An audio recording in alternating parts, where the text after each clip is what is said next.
الحمد لله الحمد حقه كما يستحقه والصلاة والسلام على سيد العرب والعجم أما بعد فأعوذ بالله من الشيطان الرجيم بسم الله الرحمن الرحيم إن ينصركم الله فلا غالب لكم وإن يخذلكم فمن ذا الذي ينصركم من بعده وعلى الله فليتوكل المؤمنون صدق الله العظيم وصدق رسوله النبي الكريم الأمين إن الله وملائكته يصلون على النبي يا أيها الذين آمنوا صلوا عليه وسلموا تسليما اللهم صل على سيدنا ومولانا محمد وعلى آل سيدنا ومولانا محمد وبارك وسلم وصل علیہ. قابل صد احترام و ذی احتشام قائد وحدت جامع المعقول والمنقول حضرت علامہ راجہ ناصر عباس صاحب جعفری سربراہ مجلس وحدت المسلمین پاکستان اور میرے نہایت ہی مشفق اور بزرگ دوست بڑے بھائی جناب پیر طریقت رہبر شریعت جناب پیر معین الدین محبوب قریجہ صاحب سجادہ نشین دربار عالیہ کوٹ مٹن شریف، میرے لیے بہت ہی قابل احترام ہماری محافل میں پہلی دفعہ تشریف لانے والی شخصیت جناب جنرل ریٹائرڈ نور حسین صاحب، اور میرے پاس الفاظ نہیں ہیں جو میں اپنے برادر مکرم جناب سید ناصر عباس شیرازی صاحب کے لیے استعمال کروں کہ ہمیشہ بھائیوں کی طرح اور بہت ہی پیارے بھائیوں کی طرح تعامل رکھا، میرے ساتھ ہر قدم پر حوصلہ افزائی کی، مشاورت دی، اور تمام معاملات کو ہر طرح کے اتحاد و وحدت کے حوالے سے ہوں یا دیگر حالات و واقعات کے ساتھ ہوں، شیرازی صاحب نے ہمیشہ بہت ہی محبت کی، اور یقین جانے کہ ایسی محبت کی کہ جن کو ایک روح کی اندر محسوس کیا جا سکتا ہے، الفاظ اس کے لیے میرے پاس نہیں ہے. میں نہایت ہی احترام کے ساتھ شکر گزار ہوں برادر مکرم اور ہمارے نہایت ہی متحرک ساتھی جناب اظہر علی عابدی صاحب، آپ تشریف فرما ہوئے ہیں، اینکر پرسن ہیں سچ ٹی وی کے، اور ہمارے بہت پیارے اور محبت بھرے تعلقات ہیں آپ کے ساتھ. جنرل صاحب کے ساتھ جو تشریف لائے لوگ ان کو خوش آمدید کہتا ہوں، اور اسی طرح جو حضرات علماء کرام جہاں پہ تشریف لائے ان کو خوش آمدید کہتا ہوں، اور ہمارے جو طلباء کرام مختلف یونیورسٹیز سے اور بطور خاص اسلامی یونیورسٹی سے ATI کے ہمارے بچے جو جہاں پہ تشریف لائے ہیں اور اس کانفرنس میں شریک ہوئے ہیں، ان کو میں بہت تہ دل سے شکر گزار ہوں، اور خواتین جو اس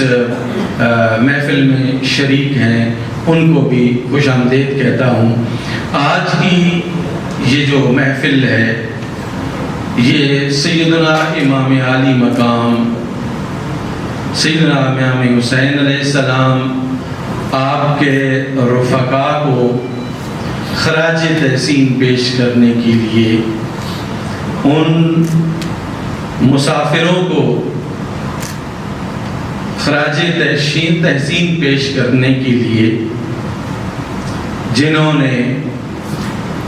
اللہ کے لیے اپنا گھر بار چھوڑا اور ہزاروں میل کا سفر کیا، پھر اپنی جانیں قربان کی، اپنی اولاد کی جانیں قربان کی، اپنا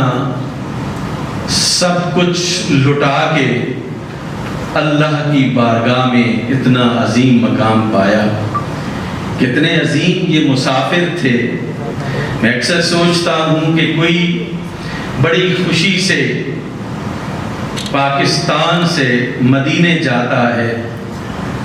کوئی کویت سے مدینے جاتا ہے، کوئی ایران سے مدینے جاتا ہے، اور مختلف ممالک سے، جاپان سے، چائنا سے، امریکہ سے، یورپ سے مدینے جاتے ہیں، اور پھر وہ اپنے اوطان کو واپس آ جاتے ہیں. کتنے عظیم لوگ تھے یہ کہ جن کا سفر مدینے سے ہی شروع ہوا اور مدینے پہ ہی ختم ہوا. جن کا سفر یعنی ان کا آغاز سفر بھی مدینہ ہے اور ان کا انجام سفر بھی جو ہے وہ مدینہ ہے. کہ یہ لٹا پٹا قافلہ جو ہے وہ جب دوبارہ مدینہ طیبہ کو ہی روان دواں ہوتا ہے تو رسول اللہ صلی اللہ علیہ وآلہ وسلم کے یہ نواسے، یہ فرزندان کو آج ہم خراج تحسین پیش کرنے کے لیے یہاں پہ حاضر ہوئے ہیں. عزیزان من، حضرت امام عالی مقام حضرت امام حسین علیہ السلام کی یہ جو قربانی ہے، اس کو لوگوں نے مختلف تناظر میں دیکھا. بعض لوگوں نے نہایت تعصب برتا ہے اس سے، جیسا کہ قریہ صاحب نے بھی اس طرف اشارہ کیا ہے.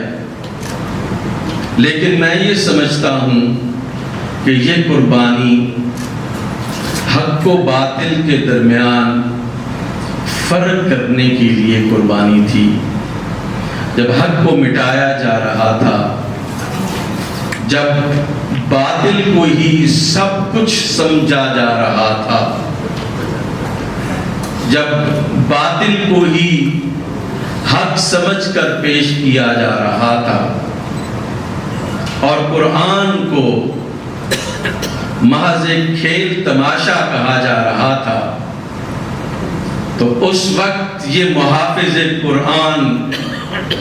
دنیا کے سامنے آیا. جب یزید نے یہ کہا لعب بنو ہاشم بالملک لا خبر جاؤ ولا وحی نزل، کہ بنو ہاشم نے معاذ اللہ یہ حکومت ہتھیانے کے لیے کھلواڑ کیا ہے، نہ کوئی خبر آئی ہے، نہ کوئی وحی نازل ہوئی ہے. جب یزید نے یہ کہا کہ جب کوئی خبر نہیں آئی، جب کوئی وحی نہیں آئی، تو پھر دین کس کا نام ہوا؟ یہ تو محض کھیل اور تماشا ہے. این اس وقت امام عالی مقام نے قیام فرما کے دنیا کو بتا دیا کہ یہ جھوٹا ہے، یہ دجل کر رہا ہے، اپنے آپ کو پیش کر کے اور نیزے پر اپنے سر کو اس قابل کر دیا کہ نیزے پر بھی قرآن مجید تلاوت فرما رہے ہیں. سیدنا امام عالی مقام یہ بتا رہے ہیں کہ تم اس کلام اللہ کو، اس کے افکار کو، اس کی تعلیمات کو مٹانا چاہتے ہو، لیکن میں فرزند رسول تجھے ایسا نہیں کرنے دوں گا، میں تجھے ایسا نہیں کرنے دوں گا. ہم نے قسم کھائی ہے کہ اپنے نانا کے دین کو بچائیں گے اور اس کی حفاظت کریں گے. حضرت امام عالی مقام نے قرآن مجید کی حفاظت کی ہے، اور نہ صرف قرآن مجید کی حفاظت کی ہے بلکہ آنے والی نسلوں کی فکر کو بچایا ہے، سوچ کو محفوظ کیا ہے. آپ آنے والی نسلوں کے محافظ ہیں، ان کے افکار کے محافظ ہیں، ان کے ایمان کے محافظ ہیں، ان کے دین کے محافظ ہیں. آپ کا اسوہ پوری کائنات عالم کے لیے اور پوری دنیا کے لیے ان کے نظریات، حق پر مبنی نظریات کے محافظت ہے۔ میں یہ سمجھتا ہوں کہ ہمیں حضرت امام عالی مقام کے اس اسوے کو یاد بھی رکھنا چاہیے، اس کا تذکرہ بھی کرنا چاہیے، اور آنے والی نسلوں تک اس کو منتقل بھی کرنا چاہیے۔ خواتین و حضرات کو چاہیے کہ وہ اس اسوے کو آنے والی نسلوں کی طرف منتقل کریں، اور ہر شخص جس جگہ پر ہے اس اسوے شبیری کو آنے والی نسلوں تک منتقل کرنے کے لیے، آنے والی نسلوں تک منتقل کرنے کے لیے اپنی تگ و دو کریں۔ یاد رکھیے کہ حضرت امام عالی مقام علیہ السلام کو میدان کربلا میں شہید کرنا، یہ لوگوں کو بتائیں جا کر، علماء کرام تشریف فرمائیں، طلباء کرام تشریف فرمائیں، لوگوں کو جا کے بتائیں کہ یہ میدان کربلا میں حسین کا قتل نہیں تھا، یہ مصطفیٰ کی شہادت تھی، یہ حسین کی شہادت نہیں ہے، یہ مصطفیٰ کی شہادت ہے۔ عارفین اسی وجہ سے کہتے ہیں، نصیر الدین نصیر صاحب نے فرمایا، یہ بجا تو ہی ہدف تھا سر مقتل، لیکن یہ بجا تو ہی ہدف تھا سر مقتل، لیکن دشمنی تھی اصل میں احمد مختار کے ساتھ۔ تو یہ یعنی کربلا کی طرف مجبور کر کے لے کے جانا اور حج نہ کرنے دینا، یہ ساری دشمنی کس کے ساتھ ہے؟ یہ حسین تو علم بردار ہے نبی کی تعلیمات کا، یاد رکھیے۔ یہ دشمنی رسول اللہ کی ذات کے ساتھ تھی۔ جب اس نے کہا کہ لا خبر جاؤ ولا وحی نزل، تو یہ دشمنی پھر نہ صرف مصطفیٰ کے ساتھ تھی،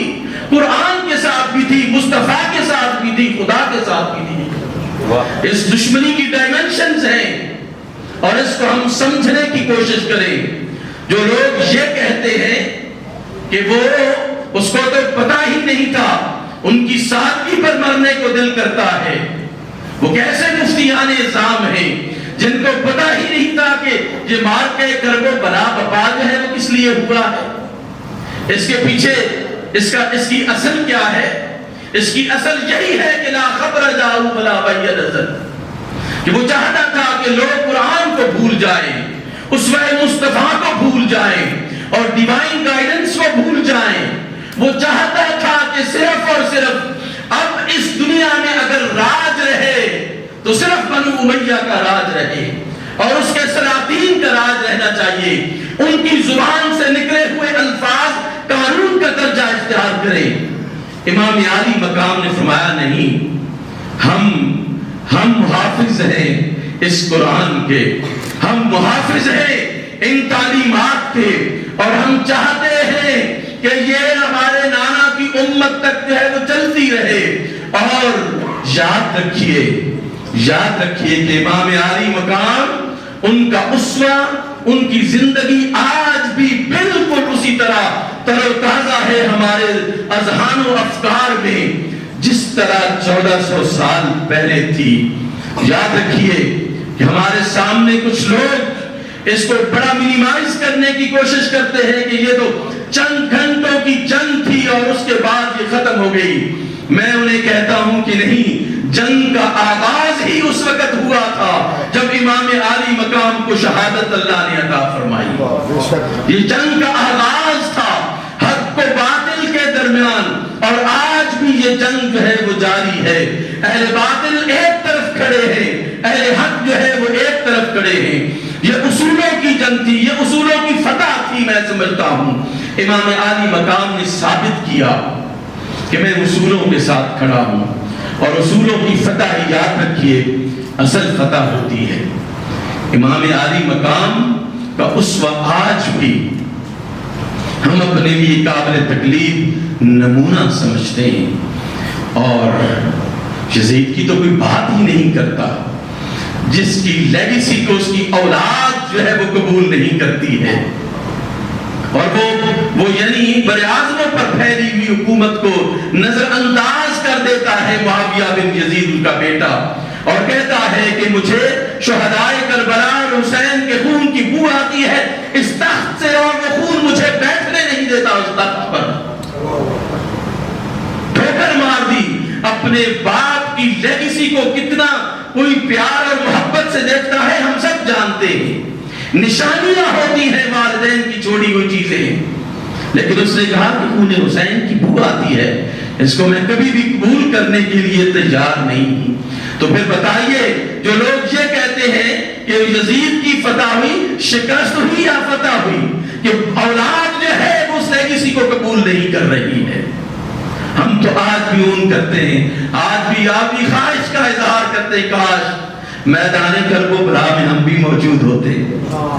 ہم بھی نبی کے اس فرزند پر اپنی جان نچھاور کرتے، اپنا مال نچھاور کرتے، اپنا سب کچھ تن من دھن نچھاور کر دیتے اس نبی کے اس فرزند پر۔ یاد رکھیے آج اسوہ حسینی کو ہم اپنا کر قرآن کی حفاظت کر سکتے ہیں، اور اسوہ حسینی کو اپنا کر ہم نبی کی سیرت کی حفاظت کر سکتے ہیں، اللہ کے پیغام کی حفاظت جو ہے وہ کر سکتے ہیں۔ جو حسینی نہ رہا وہ یزیدی ہو گیا، اس کا دین ختم ہو گیا۔ یاد رکھیے آج بھی ہر شخص کو لازم ہے کہ وہ حسین ابن علی ہو، ہر شخص کو آج بھی لازم ہے کہ یہ حسین ابن علی، ہر شخص کو حسین ابن علی کا کردار ادا کرنا چاہیے۔ اور میری ان بچیوں کو جو یہاں پہ تشریف فرما ہے، خواتین کو یہاں پہ جو تشریف فرما ہے، ان کو بھی سیدہ فاطمہ سلام اللہ علیہا کی سیرت کو اپنانا چاہیے کہ